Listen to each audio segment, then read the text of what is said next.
Gawin ninyo ang lahat ng bagay, nang walang reklamo at pagtatalo, upang kayo'y maging mga ulirang anak ng Diyos, matuwid at walang kapintasan, sa gitna ng sanlibutang baluktot at masama. Sa gayon, magsisilbi kayong mga ilaw sa kanila, tulad ng mga bituing nagniningning sa kalangitan. Biglang nawalan ng kuryente habang nagluluto si Claire ng hapunan. Pagod na siya galing sa trabaho, naipit sa matinding traffic sa biyahe pauwi, at ngayon, wala pang kuryente. Sa inis, binagsak niya ang takip ng kaldero at naupo na lang at napabuntong hininga. Pumasok ang nakababata niyang kapatid na si Nate, na may dalang flashlight. "Gusto mong magsindi ako ng kandila?" tanong niya. Kalmado at tila hindi apektado sa dilim. Muli napabuntong hininga si Claire. Nakakapagod na kasi. Parang lahat na lang sablay.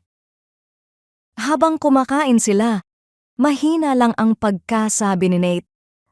"Alam mo ate, kahit madilim, mahalaga pa rin yung liwanag na dala natin." Hindi iyon agad nakalimutan ni Claire. Na-realize niyang gaano kabilis siyang magreklamo kapag hindi umaayon ang mga bagay sa gusto niya. Pero ang pagrereklamo, sa halip na magpagaan ng loob, lalo lang nagpapabigat.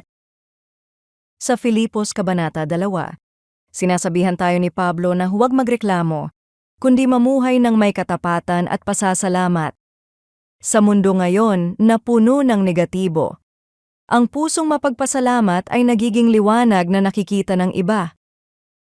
Napapansin ng mga tao kung paano tayo tumutugon kapag may hindi inaasahang nangyayari. Ang pusong may kapayapaan at nagtitiwala sa Diyos ay mas malakas magsalita kaysa sa anumang salita. Nagniningning tayo, hindi dahil perpekto tayo, kundi dahil si Hesukristo ang ating liwanag. Nang gabing iyon, nagsindi si Claire ng kandila, hindi lang sa kusina, kundi sa puso rin niya. Taimtim siyang nanalangin. "Panginoon, tulungan mo akong maging liwanag kahit sa gitna ng dilim. Panginoon, salamat po sa iyong salita na nagbibigay liwanag sa aking buhay. Turuan mo akong tumugon ng may pasensya, pagtitiwala, at pusong mapagpasalamat. Naway makita ng iba ang iyong liwanag sa akin, lalo na sa gitna ng pagsubok. Sa pangalan ni Jesus. Amen."